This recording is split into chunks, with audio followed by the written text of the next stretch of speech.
Welcome to True Vine Talks with Rachel and Linda. We've taken a little break, and so we're back, and we'd like to, start out February with,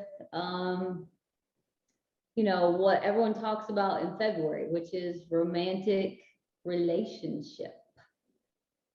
Yeah. Yeah. So we know what healthy bonds look like. We know what a secure attachment based upon previous podcasts that we've shared.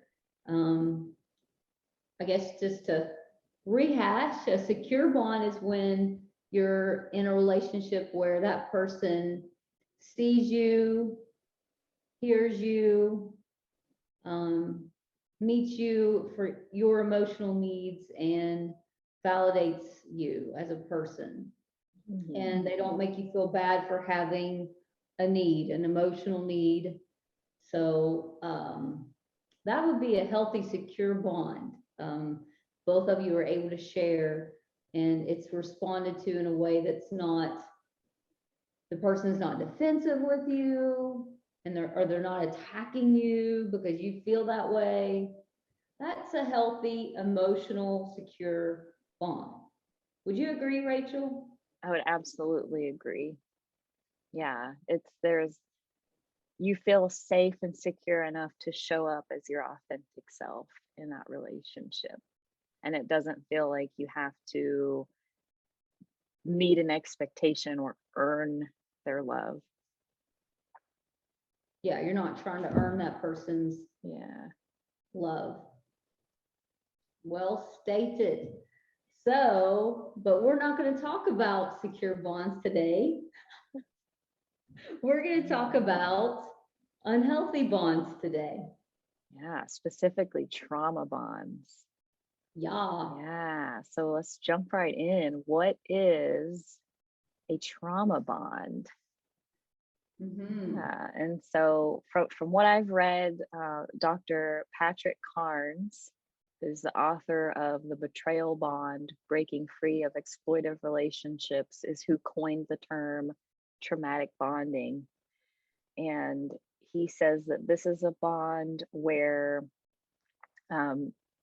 based on our earliest relationships with a caregiver in childhood, we had a consistently unmet need. And we have now found ourselves in a relationship where we are desperately trying to get that need met. And it is still in that relationship not consistently met. Feels like we have to keep fighting for it because that's what we're used to. It's fighting for that need to be met. Ooh. Yeah. Yeah, and that's really good. I like what he says about that. And if you grew up with not having a secure attachment to either caregiver, and like what he's saying, you're constantly trying to get their love, their validation. Hey, you might perform, you might work hard, you might do all these things, and they may give you a moment, or they may not. And when they would give you a moment, you would just grasp onto it like a little kid. You're just like, oh, wow, they see me. Mm-hmm. And then they go away. It's that fearful attachment, chaotic style. And then you're left there feeling alone and sad again. And it's this constant cycle where you're trying to get that need met. Yeah, it's like an emotional roller coaster. Right? Sometimes you feel loved. Sometimes you feel like you're being, pushed away or ignored or unloved. Yeah. And what he's saying is true, because when you're growing up, if you're used to that push-pull, like you shared earlier, you're going to be attracted to someone who pushes and pulls you in. Mm-hmm.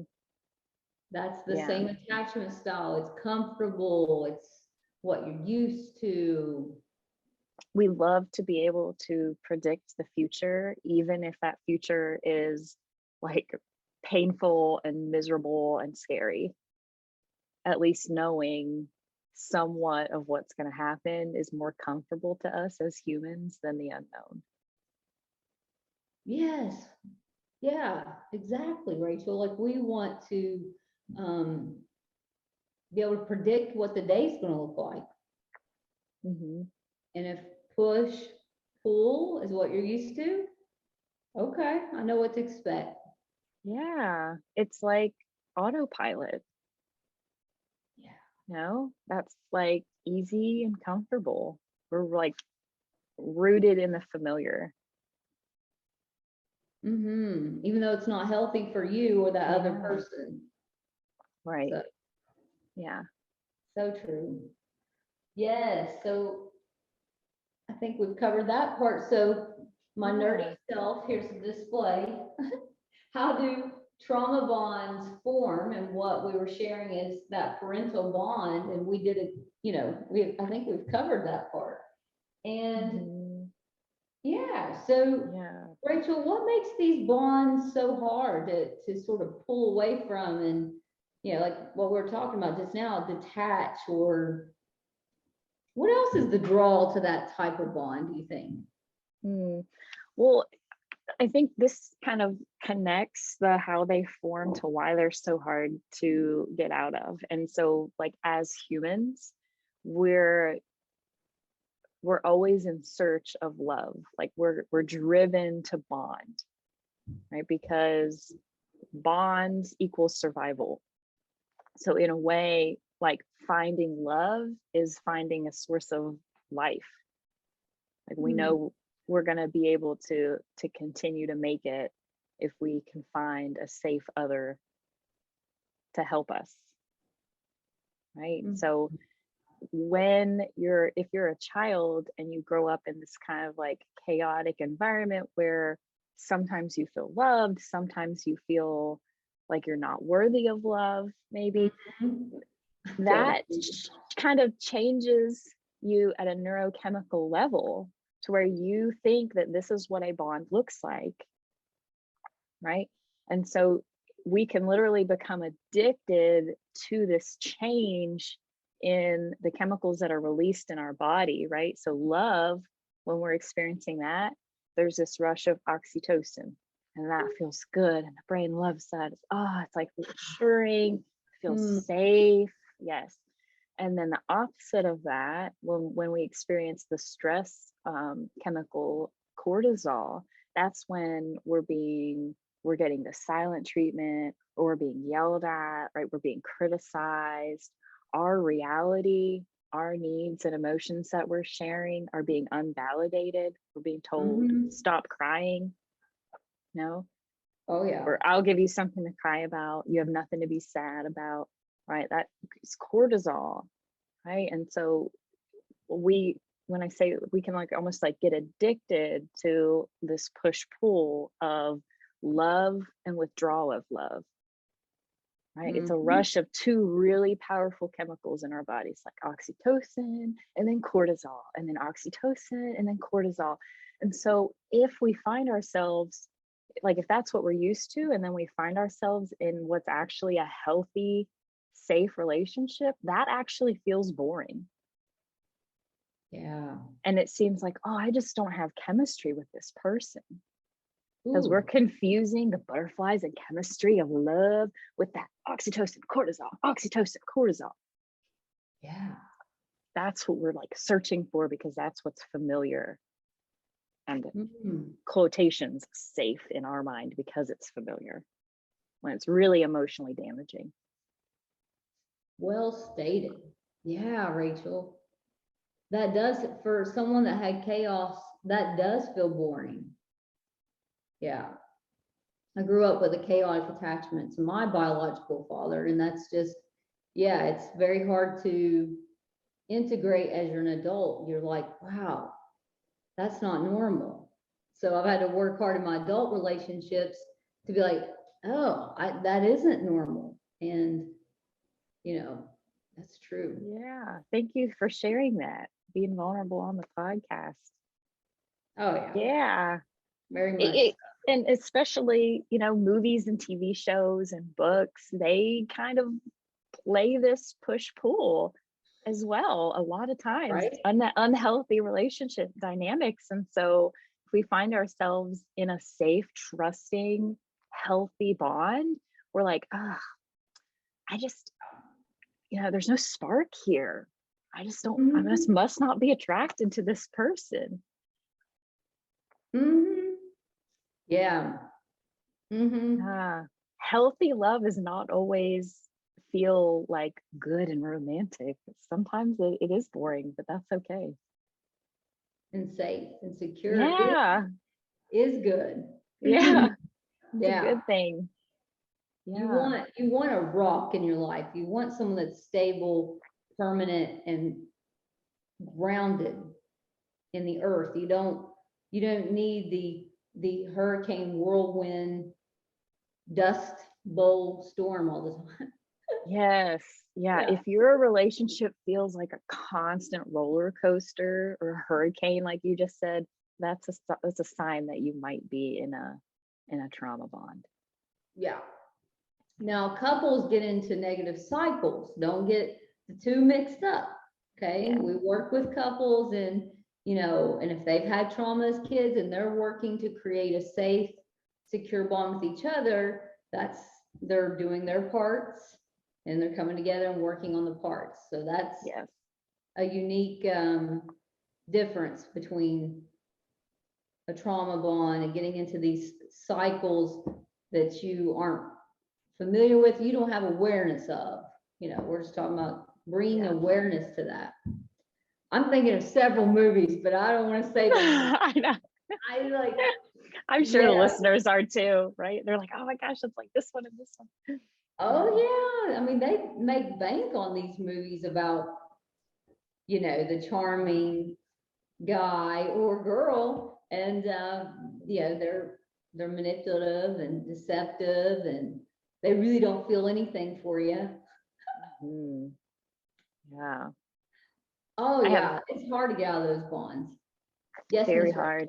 Yeah. I was going to share 3 things that I wrote down. It's like, you might be in a trauma bond if, and this is not like an end all be all list, it's just 3 things for the people who are listening. So you might be in a trauma bond if you have an obsessive compulsive pull toward particular relationships, even though those relationships are likely going to be problematic and have long-term consequences. Hmm. Right. I hear this a lot with people that I work with. It's like, they're like, man, I am just attracted to this particular type of person. I end up in the same relationship over and over again. Mm-hmm. Right. Like there's this voice in my head that tells me, don't go after this person. Oh. They're going to hurt you. And I do it anyway. Right.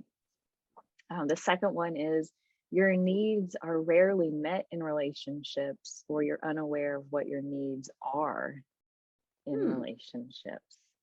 So if your needs were constantly unvalidated and unmet as a child, and you learned to cope with that by just not having needs, you're not even going to know what you need in a relationship, or you're going Accurate. to continue to not ask for those needs to be met and feel resentful when your partner doesn't know what to do to meet your needs. Yeah. Right. Dismissive of your own self. Yeah, yeah. And then the third one is you continue to betray yourself in particular relationships to get your needs met. And you have a lack of self trust. So, not trusting that intuition that's saying, Hmm. this is unhealthy, this is toxic, I need to get out. Well, yeah, and you're not always aware, Right. Yeah. because when you're a teen girl and you're in love with a sociopath like I was, um, you don't know. You don't know. Like Mhm. your gut's like churning, right? And you're like, this guy's exciting. He's exciting. Drives an Impala, and he's like got tattoos. Yeah, I mean, Mhm. he's the thing. You don't think, well, why is my gut hurt when I'm around this person?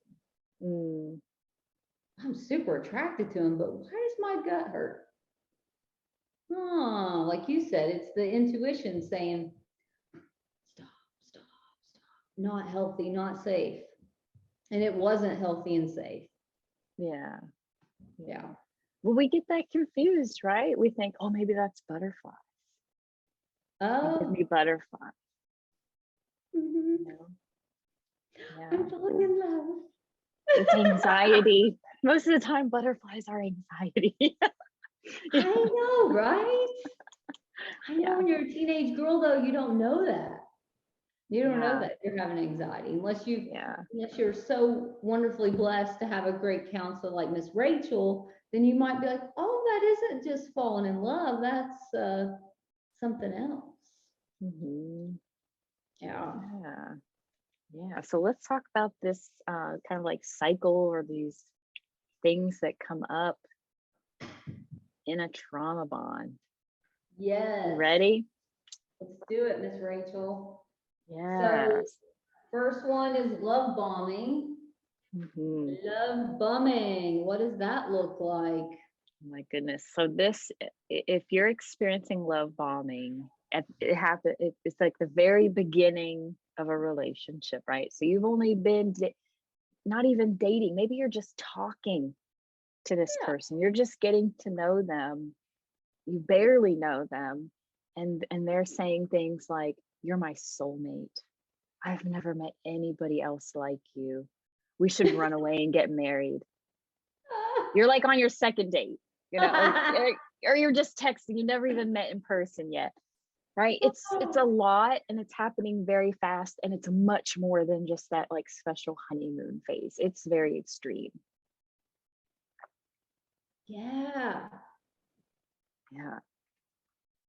When they're Well, asking you to marry them within a month of dating them, this happened to me in high school. I was like, that's what? love bombing. Yeah. What? I'm only 15. Yeah. Why we should think about marriage? What are you thinking about marriage? Yeah. They're That's pulling love you bombing. in. They're pulling you in. Yeah. They're meeting those needs of they're acting like they see you like no one else has ever seen you. They know you better than anybody else. And if you step back and think about it, it's literally impossible because they just met you. Yeah. So what they've done is they've created you into some type of object. Yes. You're being objectified. Yeah. That's all you are to them. Yeah. They're buying you like lavish expensive gifts and like planning these big dates, you know. It's a lot, and it's hard to pick up because when you're in it, you know, it is that like honeymoon special phase, right? Like, oh, I like this person, I hope they like me too, and they're just totally gushing over you, and it's Mm-hmm. nice. I mean, who doesn't want to be like treated like a king or queen, Yeah. Totally. Yeah. But it's short lived. Okay. Yeah. This is the part that gets sketchy. This is the part. Mhm. So they've love bombed you. They've built trust. Say they and the way in which they build trust is they show up. Mhm. That's all they had to do was show up. Yeah, you now trust and depend on them because they have figured out what your unmet need is, and they are constantly meeting that need, and it's never been met before in the way that they're meeting it. Right. And if So you that's, are yeah, relying on that person to to meet this meet that need. need. And that might be words of affirmation, that might Mm, be a gift, might be some of those love might be languages, money. might be They might be money. supporting you financially. Yeah. Yeah. Yeah. That's a big one right there. Mhm. So now you've become dependent on this individual. They become your little God, right? Little G, Mhm. Mhm. your idol, your hero, They're your great. hero. Yeah. All of a sudden, All of a sudden, what happens? start to criticize you. Hmm. Right? Start to criticize you, start to manipulate you. They're very controlling, they're very jealous about who you spend your time with, what you do when you're not with them.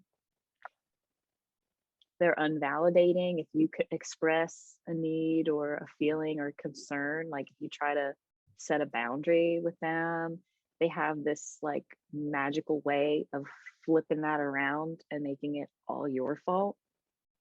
And so now you feel guilty and terrible because you were upset with them and tried to express that. And you're like, wait a minute, what just happened here? Right? You just hurt me. Yeah. Yeah. Good point. Yeah. Or they scare all the people that were your friends or that are closest to you, like show up at their place of work and say mean things and embarrass that person. Yeah. You notice that the relationships you had before entering this relationship are like you're losing people, right? They're not as close. Yeah, in your life. Because they're pushing everyone in your life away from you. They're isolating you so that all you have is them. Because they're your God. At this point, you know, they become your little G. That's what they want. Yes. Yes, it is. Yeah. Then you feel manipulated. And when someone manipulates you, they're controlling your behavior. They're controlling your day-to-day. They're controlling your interactions with others, with yourself, and with them. Would you say that's accurate for manipulation, Rachel? Yeah. Yeah. Another part of manipulation is love bombing can actually show up here as well. It's very intense in the beginning. And then sometimes, like, let's say this person cheated on you or something, right? And you found out, you caught them, and you're very upset, and you're thinking about leaving. Love bomb, love bomb, love bomb, pull you back in, love bomb, you're my soulmate, it was a mistake. Yeah. Love bomb, love bomb, love bomb. Yeah. If they mess up and you might leave, the love, that's gonna start the cycle over, right? Love bombing comes back in. Very good. Yeah. So then you feel out of control. You feel like you just, you know, if you're in this type of bond, you start to feel out of control, that you can't function without them anymore. You're like, how did I get here? How did I get here? You gave up control because in the beginning you felt good. It happens to all of us. Well, it happened to me as a young person. So I mean, you just, yeah. It feels safe. Yeah. Yeah, if you don't know what a safe relationship really looks and feels like, and all of a sudden this person is expressing all this love and meeting all these needs. I was checking the Wi-Fi. Go ahead. I know, yeah, we froze up a little bit there, huh? Yeah. Right. Are we still here on? Okay, good. Yeah, giving up control. Yeah, I was saying it's like this false sense of security. If you don't know what safe and healthy really looks like, and you're just getting all this love, all these needs met. Yeah, you feel on top of the world. Yeah, and so yeah, you kind of give up control because this person's feels like they're gonna take care of you. We know that's not true. So then you lose yourself to that person. Rightfully so, like Rachel said, you feel secure and safe. Then you just get in this constant, you're addicted to the cycle. Like you're like, well, I'm gonna break this off. You get fed up. He's taking it or he or she's taking it too far, and then they love bomb me again, and then you find yourself back in. Yeah. How do we help inform our listeners how to how to sort of make sense of that and become aware that you're in that? How do we help them to Mm, know that? well, there's a lot of shame people experience when they get stuck in like a trauma bond, because Yeah. there's a part of them that feels like, well, I should be smarter than this. It's Oh. my fault that I got into this situation and I can't get out and nobody understands, right? Because maybe your friends and family see all of the red flags and they're not focusing on the good parts. They're just focusing on the negative, and they're like, look at how many ways this person has hurt you. Just leave. Why don't you get out? They don't understand the intoxicating pull of that oxytocin rush, Mhm. that just Yep. keeps you coming back for more. Right. So, Yeah. secondly, you want to go figure out, do some self-care and get your own oxytocin rush. Hmm. Find a Yeah. secure attachment, whether that's a counselor, a friend, a family member, and share that with them. Someone you trust. Yeah. Yeah. Yeah. Is that And helpful? it Yeah. is. Yeah. And I think if you decide, and hopefully when you decide to leave this person, Hmm. it's going to be really hard, but it has to be zero contact. You have to completely and entirely cut that person out of your life. You have to block them on everything, delete their phone number or block their phone number, because Hmm. they will try to contact you. They will try to reach you, and the likelihood of them pulling you back in is pretty high. Because, like I said, that intoxicating pull of that oxytocin rush that's a neurochemical influence, right? Yeah, That is what people with addiction struggle with. Your brain is exactly. telling you that you need it. You're right. And for the person that's doing this to you, they're getting a rush from doing it. Absolutely. They're Yeah. getting the oxytocin release from controlling Yeah. someone They're else. just as addicted to the bond as you are. Yeah. Right. And hopefully they will go get help once you cut them off, get a boundary, and you know, that's in the Christian realm, that's a hard you know, thing to do because you've been taught to love, turn the other cheek, you know, Forgive. reach, forgive, show compassion, mercy. And I always share with folks, yeah, and he also told Peter, get behind thee, Satan. Okay. Because when someone is behaving in a way that's blocking you from your authentic self, like Rachel always Hmm. shares, they don't really care about you. Yeah.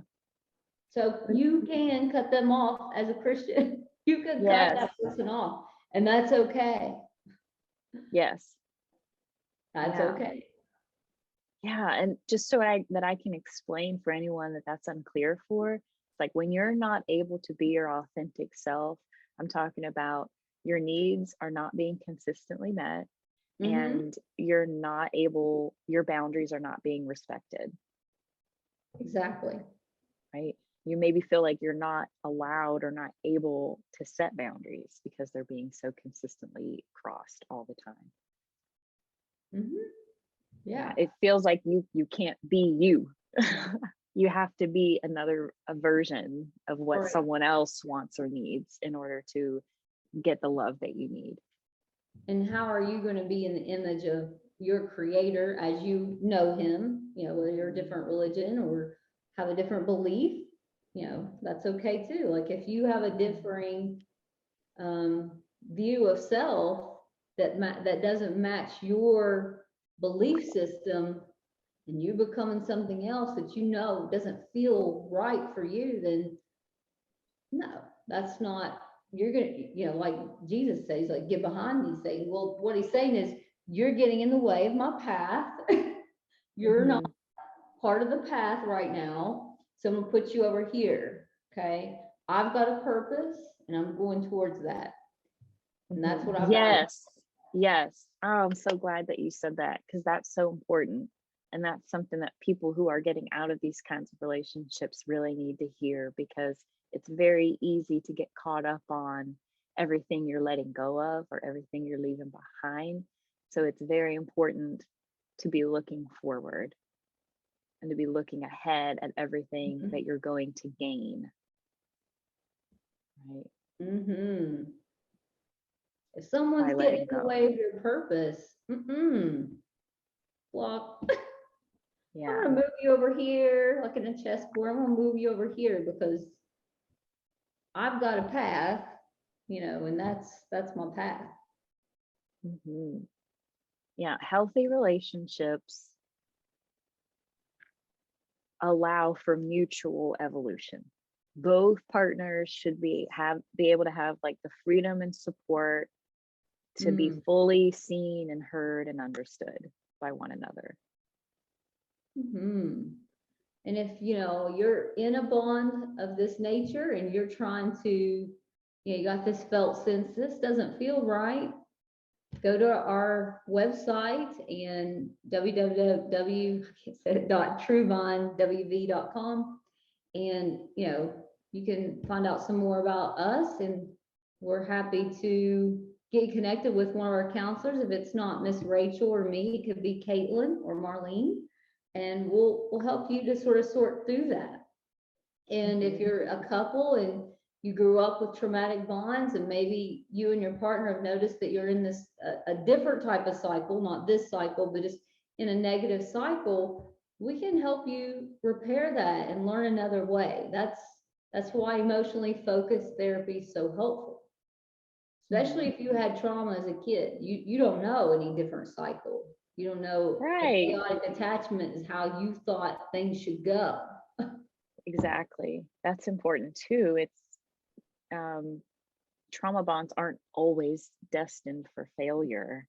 If both people are able to see, hey, we're stuck in this cycle Mm-hmm. and we want to do something about it, and both people put in the effort to make Yeah. changes and validate one another, it can become a healthy relationship. Mm-hmm. Absolutely. Listen, it's never too late to learn. Yeah. Never too late. So that's why, Rachel, and I love what we do here at True Vine, and we appreciate our listeners and the support and the kind comments that you guys leave. We appreciate you supporting our small business, and we're just grateful. So if you have any further questions, feel free to visit our website or shoot us an email. Any other thoughts, Miss Rachel? I don't think so. I've enjoyed talking about this. I hope it was helpful for people to hear. Absolutely. Well, thank you for joining us, and we'll see you next time. Bye. Bye.